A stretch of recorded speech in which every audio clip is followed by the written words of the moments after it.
Hi, I'm Femi OK and you're in the stream. Today, just how deep are political divisions in Ukraine and what effect could they have on the country's future?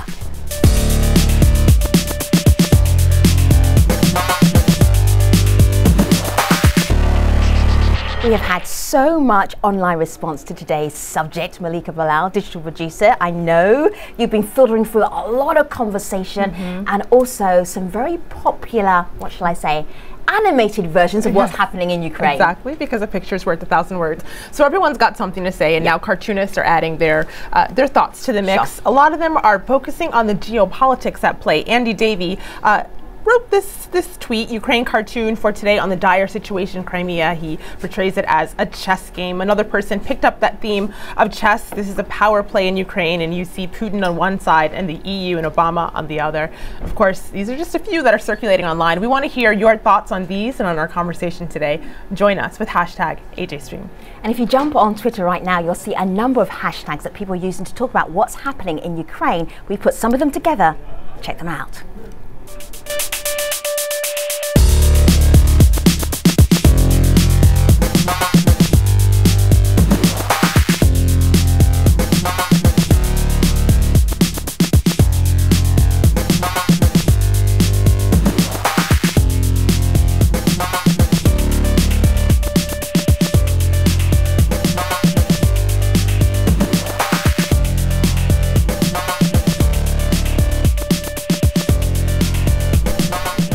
So, less than a week into power and Ukraine's new government is facing a military standoff with Russia. But where do Ukrainians stand? At the end of February, the interim government voted to remove President Viktor Yanukovych and he issued a warrant for his arrest, but not everyone supports the political upheaval and leadership change in Kiev. In Crimea, many Ukrainians with Russian ties say they don't recognize the interim government that's resulted from the Euromaidan protest movement. Now, pro-Russian security forces have moved into the region. Some citizens are welcoming the help, while others are wary of potential conflict. So, to what extent is Ukraine divided politically? And how will it impact the post-revolution prospects in the country? To help us discuss this, we have Valentina Kushik. He is a political science professor at Kiev Mohyla Academy. He joins us from Kiev. Alexei Melnik of the Razunkov Center, that's an international relations think tank in Kiev. He supports the Maidan protesters. Dasha Karpenko is a Ukrainian citizen in Simferopol, Crimea. She is against the pro-Russian security presence in her country. And Vasily Malkin is a Ukrainian citizen who supports help from pro-Russian forces. He's also in Simferopol, Crimea. So, guess it's great to have you all here in the mix. Looking forward to hearing from what's happening down on the ground from Ukrainians' point of view. Dasha, I want to start with you. The atmosphere in Simferopol right now, what is it like? What's daily life like? What's changed from this week, from last week? It's difficult for everyone to have a uniform opinion, but try it for yourself. You wake up and you see an armed people wearing all the same uniform, guarding your government buildings. It's not possible to live the same life, and there's a lot of fear and there's a lot of anticipation, and of course there's lots of optimism. All of these from different groups of people. Yeah, you see right now this, we call them the green persons, or the green men, because they're all wearing the same green uniform. It's been developing really fast, and every day we wake up in the morning and we are not sure what country are we still in. Are we still in Ukraine? Are we already in Russia? What changed? What new lies mass media are bringing us today? So that is very difficult and just tiresome for me, at least. But I'm happy to see Ukraine changing, and finally people with whatever idea and whatever opinion, even if it's not the same as mine, I'm happy to see them taking ground for their beliefs. So Vasily, you're in Crimea as well, and Dasha there says she's afraid. She doesn't know what she's waking up to every morning. How about you? I can finally go to my work. Yes, I'm a tutor from the Crimean University, and we have no students at all last week. But this week we have full auditories, and we can proceed our teaching process. Okay, so I'm just thinking about the news coverage that you're getting. What are people talking about, Dasha? There are two opinions that are on two different ends of one line. One opinion is that these green men are here to save us from the so-called Banderovцы, which is a special Ukrainian name for ultra-right, super Nazism-loving persons within Ukraine that were supposed to come down to Crimea and kill all the Russians. This is on the one side of this opinion mass, so to say. Right. And there's a second opinion which I belong to. I think Russia has never done anything good to countries that it supports, and I don't see why Crimea is going to be an exception in this very sad story. So I'm wary of Russia's presence, and I believe Ukrainians and Crimeans in particular are smart enough to deal for themselves using legal and peaceful mechanisms without, armed people or gunmen guarding our parliament or our government.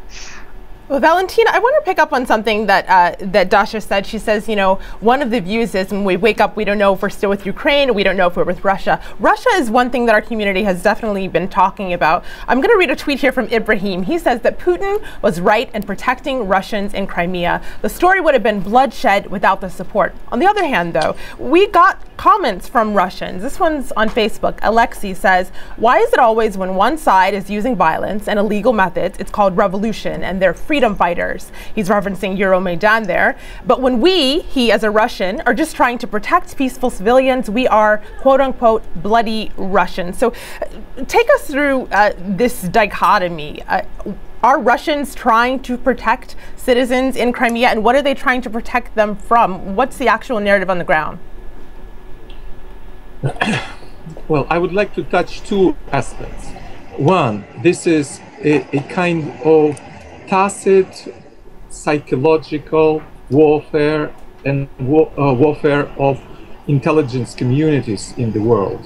In this war, the global West was much more successful than Russia. And now Russia is in frustration and takes some steps untimely and not delicate. And I would say in this situation that they should, if they wanted to be more efficient, they could have chosen time for such kind of action a little bit earlier, when there was fighting and everybody in Ukraine was frustrated and frightened by what was happening in Kiev, or to wait a little bit more while the local people will be asking them to come, please, and save us. But all these discussions now about dangerous ultra-nationalists to come and destroy Russian world or peaceful world in general in Crimea, right, they are not accepted so well. And right, majority of Ukrainians are not happy with what is happening. Okay. So I would say the same what Mr. Putin said in 2003 to Americans. He said, our American friends are making a mistake, but we have taken it for granted when Americans invaded Iraq. So now I would say the same. It was a big mistake, but it's not easy to repair. And there are some fait accompli, already happened events, which we have to take and try to repair. Alexei. I have a question to Vasily. Vasily, have you seen any casualties, any Russian killed in Crimea by Ukrainians during last, let's say, 3 months at least? No, Crimeans, I have saw a video from the Crimean protesters, that anti-Maidan, not the Euromaidan, but the anti-Maidan. They came back from the Kiev to Crimea, and they were stopped. They were stopped nearly into the borders of our autonomy, and they were taken down from the buses, and they were beaten, and the bus was enlightened by the Molotov cocktail, and the people were spread through the fields, and the saves their lives in the nearby railway station. Is Well, that I the personally peaceful believe that's a way fake. I would like to jump in. You I have believe saw the that's a fake. video. You saw the video. You saw the photos. You saw the art and so on. Is that the peaceful way of Ukrainian so-called democracy? Dasha? I think it's not. Vasily, were they beaten because they were Russians, or were they beaten because of what they did in Kiev, and they were because they were Crimeans? Because they were Crimeans. They were from the southeastern part of the country, and now we are divided. Vasily, can you figure out who is from Crimea and who is from the western Ukraine or for the central part of Ukraine? I mean, how can you figure out? And why should you beat someone? I saw those people who were taken to our local hospital, Semashko number 3. Yes. They were beaten. They were. Gentlemen, let me just jump in. Let me just jump in for a moment. Alexei, I can hear from the determination of your questions there's more behind that. For us as an international audience, what are you actually getting at? What's the point that you wanted to make? I'm just trying to deliver the point. They were not beaten because they were Crimean citizens or Russian-speaking populations. They were beaten because those guys, so-called titushki in Ukraine, that's actually gangs paid and organized by Ukrainian militia or police. Right. And they were brought and the Euromaidan protesters are not paid, you think? And they were all this is a petty detail that is not possible to determine right now. They were Vasily, they were both on both Maidans, and it's absolutely obvious that when you have a million of people. Guess I'm just going to put the pause button on you for a moment, because this is a conversation with 5 people. The 5th person is the community, Malika. One of the things that I'm noticing come up, Femi, is about perceived threats to residents of Crimea. I'd like to direct this to you, Dasha. Have a listen to this video comment. One of Putin's main excuses for invading Crimea has been supposedly to protect the rights of Russians and Russian speakers in the region. In fact, there has been no evidence whatsoever of any kind of threat to Russians and Russian speakers. In fact, the main threat to these people comes from Putin himself. If he starts a conflict there, it will be Russian-speaking civilians and Russian-speaking soldiers on both sides who will suffer. Dasha, do you agree or disagree with that? Are the rights of Russian-speaking citizens being threatened? I would like to declare that I am a Russian speaker here in Crimea, and I have never been threatened because of my language or my ethnicity or because of my geographic affiliation. A lot of my friends from here, from Crimea, who currently work in Kiev, were at Maidan, at the Independence Square during Euromaidan. They were not paid. They volunteered, and well, thanks God, none of them was killed. But they were there, and their services were received with happiness. As to threats, because threats to the Russian-speaking population, I have never felt a threat in Crimea until now.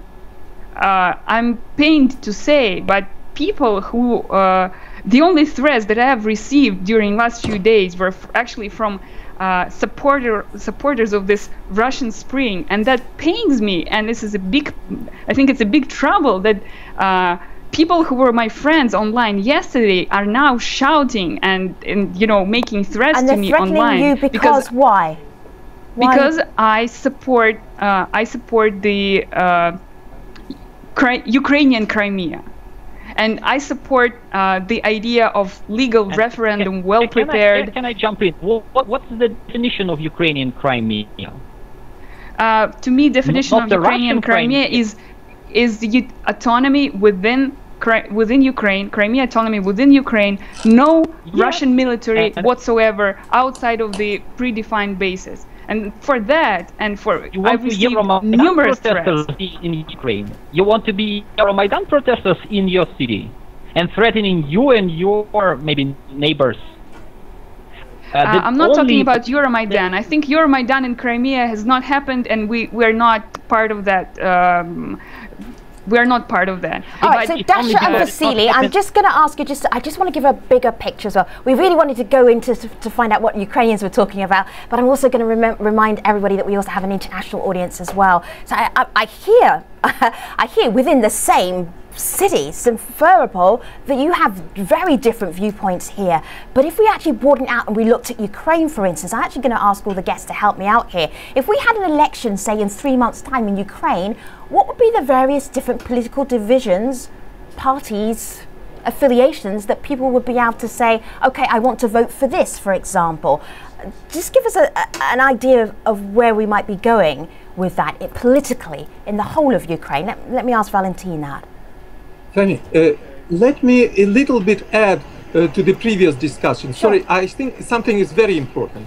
You know, whether local Crimean people were threatened, it was not yet time for them to be threatened. Only the right-wing grouping, which is called Right Sector, was announcing that it will send trains of friendship there to establish their own tough rule there.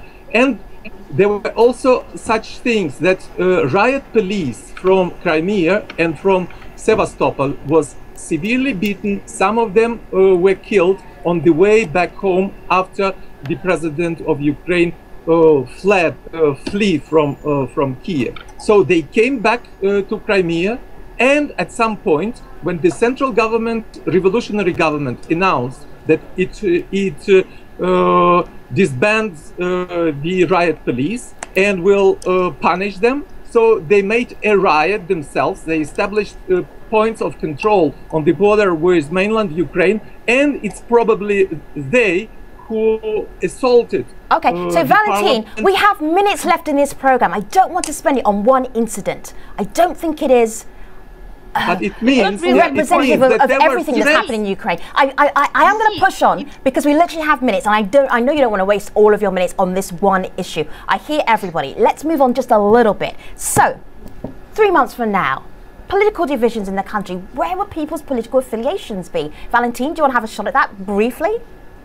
Okay, so it is possible that a lot of people will not participate in the elections. It will depend upon the way how political process will go on. Now, mistakes of Mr. Putin and of Russian Federation made a kind of unity between totally different factions in Kiev. Now it's a kind of patriotic euphoria, readiness to fight when Ukraine doesn't have any resources to fight, and it makes a very specific situation when revolution started as anti-oligarchic, but now a lot of oligarchs were appointed as governors to the eastern and southern Russian-speaking areas. So what may happen at the next stage when Ukraine will have failure in economic area and others, we don't know. Right. And if a pro-autonomous movements will start in the east and in the south, not only in Crimea,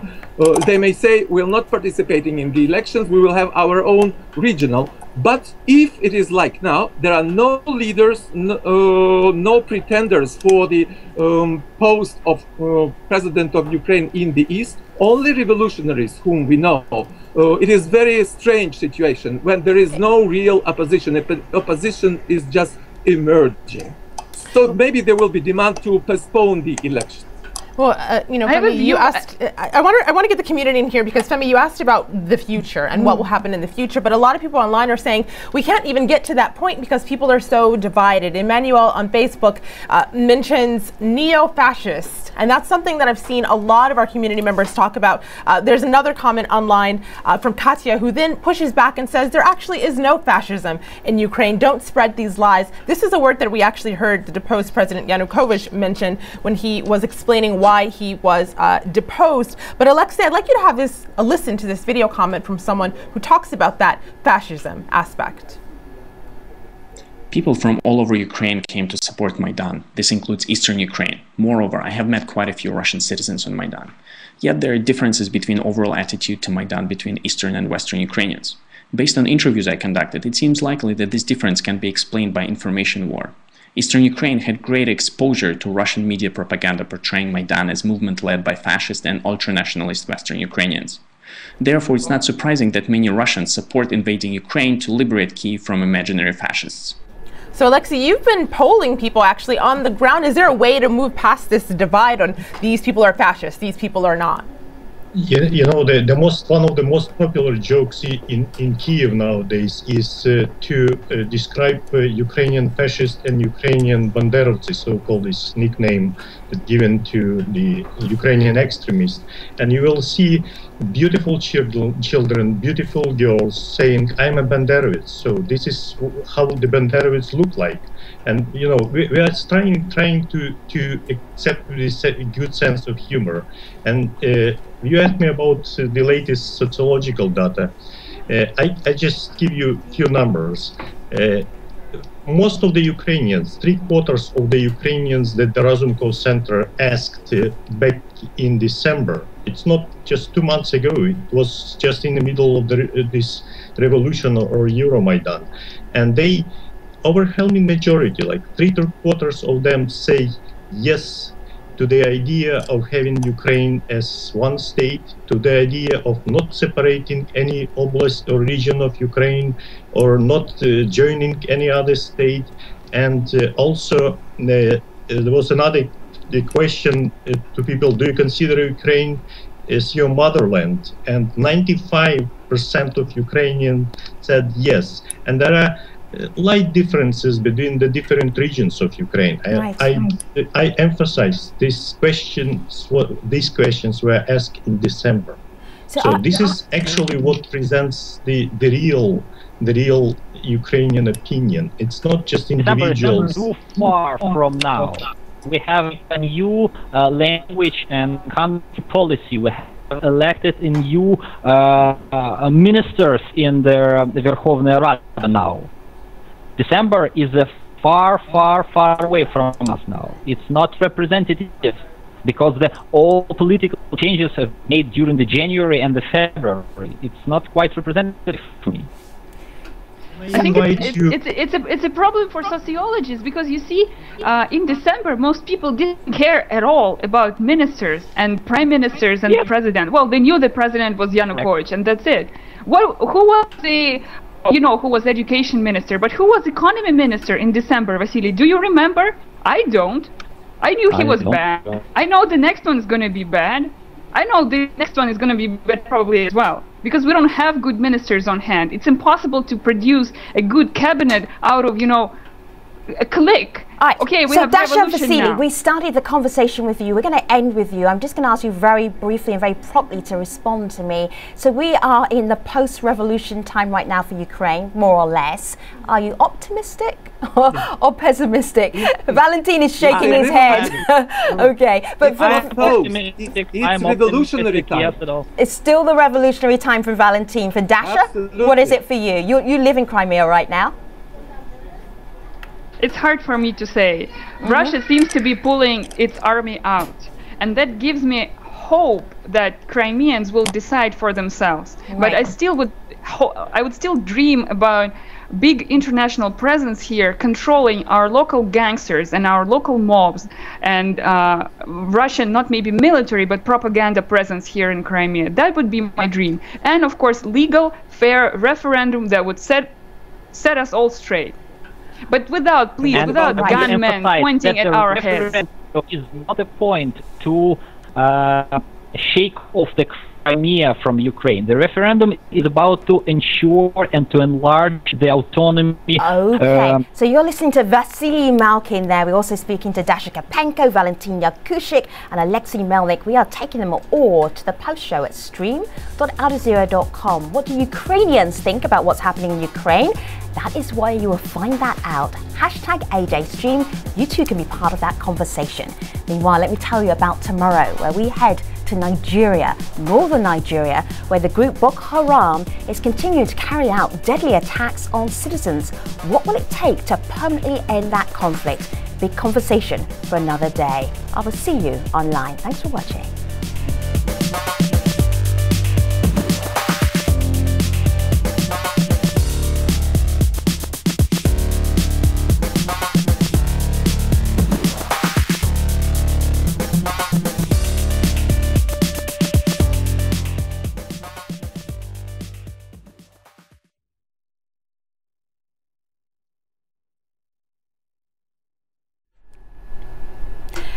Hello again, welcome back. This is the Streams Online Post Show. We're talking about Ukraine and its political divisions. We're going to get right back to that conversation. By the end of the main show, often all of the guests are all speaking at once, which shows that they've all got things that they are desperate to say. So where shall I start? So I said we're in a post-revolutionary time, and then Valentin was like, "Oh, I don't think so." Valentin, why do you say that? Definitely, who knows the rules of the revolutions? Historians and political scientists. They will say that it's just only the beginning of the revolution, with a lot of people who made this revolution. I was mentioning in the beginning that it started as a democratic, anti-corruption, anti-oligarchic revolution, and at the same time as nationalistic, anti-Russian, and in naive way pro-European, when a lot of elements of this revolution are not really pro-European. They are extreme nationalists who want to create a conservative society for themselves here. So the next stage of the revolution would be when the present Democrats, nationalistic Democrats who came to power together with radical nationalists, they will have a break between themselves, and the only people with the real power now are radical nationalists.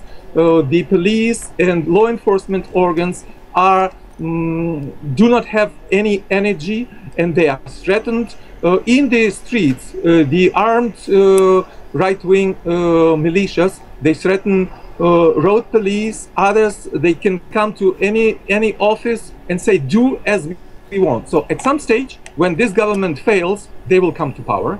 There will be another stage, and then somebody will have to come to destroy them. If the army still exists, the local army will do that, or the West and Russia will have to establish rule and order. So I think even in the worst case, we can have something like a Bosnia and Herzegovina situation. So it's a very dangerous situation, and I ask especially the Western...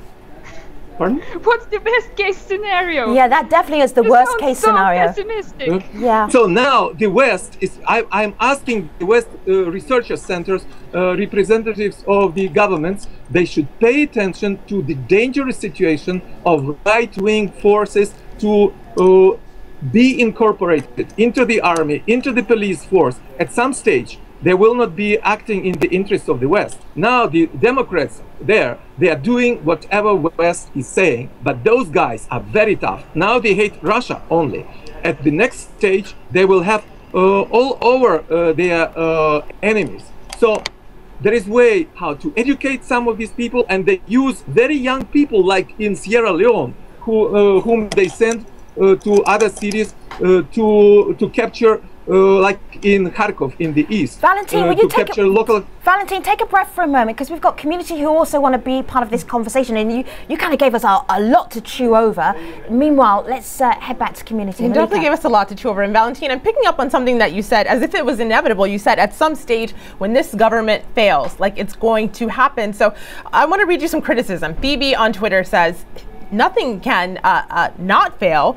She says, because I believe the international community hasn't acknowledged Ukraine violating the agreements it negotiated with Yanukovych. Another person writes in, Stanley says, Crimea, the only solution for it is dialogue, condemning the coup that took I think this person is trying to say, that took place in Kiev last week. So, Alexei, I want your thoughts on that, and this view from people saying that we can't get to a stable place because we haven't acknowledged how we got there. Well, I can tell you as a Kiev citizen that probably we have the best level of security in Kiev nowadays, because those radicals that mentioned many times, now they are patrolling the city hand to hand with the police. So they actually now started to teach the police how to do their job. And also it's a good sign, because those people just 1 week ago stayed on the different sides of the barricades, and now they managed, those so-called radicals, they managed to find a common language with the police, because we always said that we are the citizens of the same country, and so if they didn't commit any crime, so we are ready to forgive them, and we are ready to work together for our country. And also, the How previous can speaker. amplify? They don't have a qualification for patrolling, but the government giving them supplies, giving them uniform and maybe guns or some knuckles, and they're patrolling the streets. They are gangsters, they are mobsters, they are protesters. How can they do the local... You mentioned many places like Sierra Leone, Bosnia and Herzegovina. Have you been to any of them personally? No, I haven't mentioned them. It was Valentin mentioned them. Oh, it was Valentin. Okay, yes, sorry Valentin. about that. But it's enough to know for a scientist not visiting. You can visualize from the information, and you can predict if the present tendencies are not changed, then we can face this. But if people under the 16 years, if they occupy the local city hall in one city sent by radical groups, is it okay? Or these young people have to go to school and study there, not to be in militarized groupings?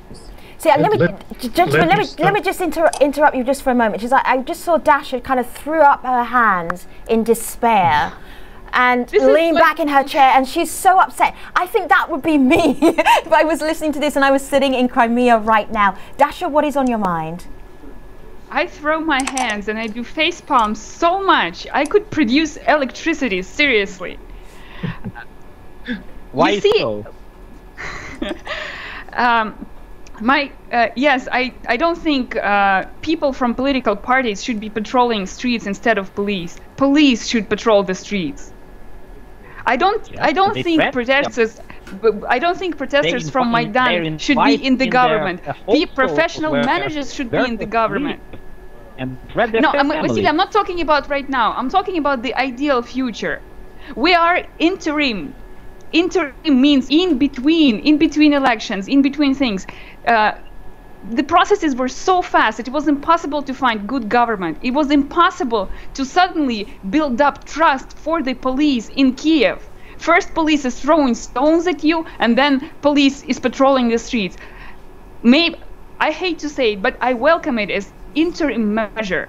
And then when things get more quiet, people should definitely go back to their workplaces, to their schools, or to their universities. But so far, I don't think we have any other choice, because this is already happening and we cannot stop that. We can make it right, or we can make it wrong. And it's up to us. Vasily, people like you and some of our guests on this show were like, no, we have to stop that. We have to stop that. And what do we have instead? There's no more Yanukovych. We have a martial law from the Russian military forces that can protect let's ask Turks to come in. Let's ask Polish people to come in. If you support international military intervention, let's ask people from other countries. Why Russia? Why Russia? We can soon come to this situation when others will be invited. Because cultural, I don't know. That's not true, this cultural, because Russia has intervened in many other countries, and we see that it doesn't do any of the culture. You want to American soldiers or NATO soldiers in your country? Well, if you believe that we're so stupid that we cannot deal for ourselves, yes, I would like help from a country that can deal with problems within the country. Russia so far cannot even stabilize this situation within itself. All right, this is a good point to take a breath, both of you, because you both do live in the same city, so I know this conversation could be continued very easily. Let's just jump across, though, back to the community before we run out of time on the post show. Well, many of our community members are talking about the future. And Dasha, I'll direct this to you because right before we headed into our post show, Vasily mentioned the word referendum. So Phoebe tweets in, the international community should acknowledge the rights of Crimea's people, including Russo-Ukrainians, to determine their own future. And she follows up by saying they should be given a choice through a referendum to federate or otherwise. Do you see a referendum in your future? Well, regardless of whether I like it or not, the referendum will take place in a few weeks. The referendum has at stake a very strangely formulated question that doesn't answer anything. The referendum doesn't have any strategy. Vasily, can I please continue? I would like to finish one thought, and then I will give the floor to you. Because the problem with referendum is that it's hastily done. There is no plan. It's done by people who are certainly biased, and everyone knows that they're biased. It's being prepared under the guns of Russian gunmen, and the question is formulated in such a way that it's impossible to resolve anything from it. And on top of that, people who worry about legitimacy of President Yanukovych want to have a referendum in a place where there is no law on referendum and there is no procedure for referendum. When all these are resolved, I will be the first person to go and vote, and I would cast my vote and be proud of that. But do you remember that it's time of revolution? It's not liberal times. Yeah, you are talking as if it is not a revolution. You cannot wait till there are new laws. What is pushing us so fast? We can wait until elections of president. We can wait until elections of Verkhovna Rada, and we certainly can. We certainly can wait 3 months until referendum. Why is it? Why do we have to have it next week? Why? What is so why? It's not to be next week. It's the 13th of March at the end of today was the news. March. They want to make it even earlier. 30th of March is 3 weeks from now. It's impossible to have a fair referendum for 2 million people. Can I continue, Dasha? So, guess I'm going to ask you. I'm going to take up the opportunity to just ask you very, very briefly, the same way that we started the program with just a very brief response. If you're listening to this, you get a sense of the divisions amongst our guests, not also the divisions in Ukraine. But I want to give our audience just a little moment of clarity from each of you. So if they're watching the news right now, Alexei, what is the one thing you want to tell our international audience as a Ukrainian, the one thing that will help them understand what's going on? First, probably the most important news that not news, but the message I want to deliver to the international audience, that Ukraine really found itself in the center of geopolitical game. And this attack is not just against Ukraine only. This is the Russian or Mr. Putin's attack against the civilized world, against the West. And Mr. Putin will not stop if Ukraine fails. And the main question I'd like people to ask, who will be next? Okay, so Valentin, give us a moment of clarity from your perspective. We're watching this whole historical moment for Ukraine unfold. One thing that we need to know to understand it better. Two major ideas.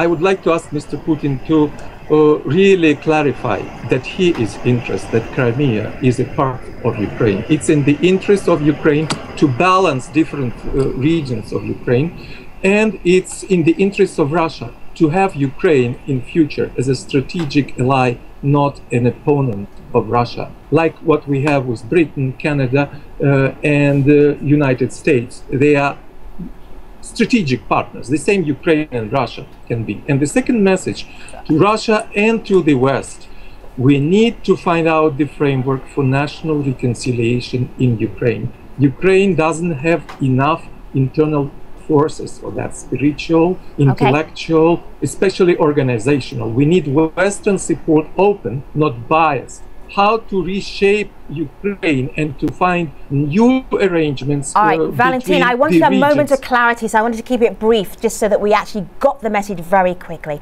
I take that point, thank you very much. Vasily, just something, one thing, just to give us that moment of clarity from your perspective, from where you're sitting in Crimea right now. I think that the chess game we mentioned is playing from the both sides, and if Mr. Putin do not take the move forward, the American and European forces will invade the Ukraine, and they will ask what is next. Ukraine, then Russia, then China. Right. And there'll be no stop for that invasion. Okay. We're in the middle of the battlefield. Okay, and finally, Dasha. Then Japan, yes. Very briefly, if there's one thing that I want to tell to people in the world, Russia is lying. Dot. Period. See Wikipedia for Pridnestrovye conflict. See Wikipedia for Chechnya conflict. See Wikipedia for Abkhazia conflict. See Wikipedia for Gagauzia conflict. See Czechoslovakia. For God's sake, see it on Wikipedia and see how truthful and how caring Russia is to its fellow Russian-speaking supporters in the world. All right, thank you very much, guests, for giving that moments of clarity there if you've been following this discussion for the last 40 minutes or so. Malika. Well, we started with political cartoons, so I will end with one. This one's from Carlos Tatu, friend of the stream, showing Russia as the bear with its paw on Ukraine as the US and the European Union try to grab hold as well. So this conversation will continue online at #AJStream. Let me tell you about the next program though. We head to northern Nigeria where the group Boko Haram is continuing to carry out deadly attacks on citizens. What will it take though to permanently end the conflict? We'll be discussing that in the next AJ Stream. Until then, see you online. Thanks for watching.